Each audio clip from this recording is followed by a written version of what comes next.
2:43 in the morning. The SM-6 interceptors are already in the air when the watch officer aboard the Arleigh Burke Flight 3 destroyer realizes the real problem isn't the incoming cruise missiles. It's everything happening at once. Call it what it was, a designed collision of crises. Iran flooding the airspace with Shahed drones and kamikaze boats. A Chinese Type 052 Delta destroyer locking its Type 346 radar onto an American warship. Not searching anymore, actively tracking, feeding firing coordinates to shore batteries that responded inside 90 seconds with two C-802 anti-ship cruise missiles screaming low across the water. And behind all of it, a Chinese supertanker carrying strategic crude that Beijing needed through the Strait of Hormuz badly enough to risk a shooting incident in the middle of the night. The blockade the US Navy had been holding since the escalation wasn't symbolic. It was the pressure point. And three separate actors were now pushing on it simultaneously. The carrier strike group had been running under strict emissions control out in the Arabian Sea. That silence was tactical, not passive. The E-2D Advanced Hawkeye was already up, holding orbit 100 miles out. MQ-9 Reapers and P-8 Poseidons were mapping every contact in real time. An MH-60 Romeo Seahawk had been running toward the tanker before most of the night watch even knew there was a problem. What the Iranian radar operators couldn't see, what the Chinese destroyer crew didn't know, were the faint, low-probability intercept signals that had been flickering at the edges of the battlespace for the better part of an hour. Too weak to classify as threats, easy to dismiss as noise. They weren't noise. At 2:30, before the missiles launched, Iranian forces had already pushed patrol boats and reconnaissance drones off the coast. The drones came from multiple launch points, stretching the sensor network thin. The Arleigh Burke's Aegis system was tracking overlapping contacts when the Ababil III unmanned aircraft crossed inside the 5-mile safety perimeter. The Mark 38 25mm cannon answered immediately. Carbon fiber and circuitry rained into the strait. That's when the Chinese destroyer made its move. The radar shift from search to active fire control took seconds. The shore batteries read it as permission. Inside the Combat Information Center, the Spy-6 displays went red. 2 missiles inbound. The Aegis system didn't wait for a human decision. It launched a pair of SM-6 interceptors from the Mark 41 vertical launch cells before the watch officer finished calling the threat. Both missiles met their targets at altitude. The evolved Sea Sparrow missiles cycled to standby, waiting for anything that made it through. The Phalanx close-in weapon system rotated on deck, its Vulcan 20mm cannon already computing intercept geometry. Above the water, a section of FA-18 Super Hornets came off the carrier at full power and drove hard at low altitude over the swarm boats. They didn't fire. They didn't need to. The sonic overpressure against the hull of a small open craft in the dark does things to the people inside it that no debrief ever fully captures. Flares and electronic countermeasures disrupted the shoulder-fired missile threat from the water. Iran answered with more. Waves of Shahed drones and high-speed missile boats converged on the Burke sensor picture until the display was a tangle of crossing tracks. That's the logic of saturation attack. Not to defeat each defensive system individually, but to exceed its cognitive bandwidth. Make the picture so crowded that something gets through. At 2:56, something did. One Iranian suicide drone, launched from a civilian fishing vessel to reduce its radar return, slipped through the outer defensive layer and detonated near the destroyer's superstructure. Not catastrophic, not a mission kill, but it severed satellite communication antennas and damaged tactical data links, partially cutting the Burke off from the broader fleet network. The timing wasn't accidental. A second, Type 052 Delta, had entered the strait on the tanker's port side at 2:50.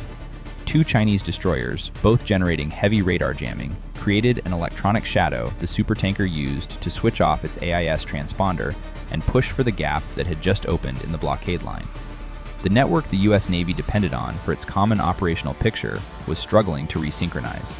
The Burke was fighting fires and suppressing the remaining missile boats. The tanker was running.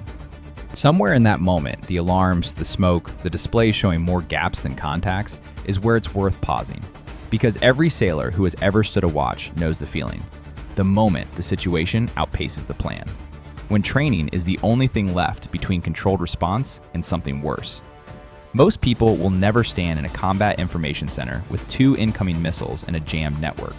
But most people have had the moment where everything went wrong at once, and they had to decide what to do with steady hands. That instinct, stay in your lane, do your job, trust the system, is what the next few minutes depended on.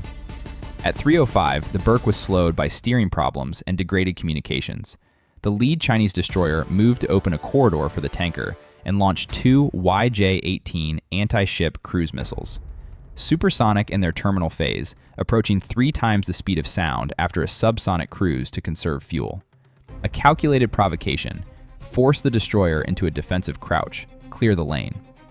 SeaWhip Block 3 shifted into optimized defensive mode.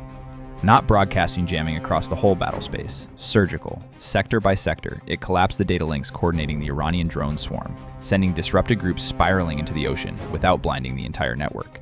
At 3:17, the MQ-9 Reaper, holding outside the range of Iranian air defenses, like the Khordad 50, picked up the supertanker's heat signature through the oil smoke and jamming with its MTS Bravo targeting system.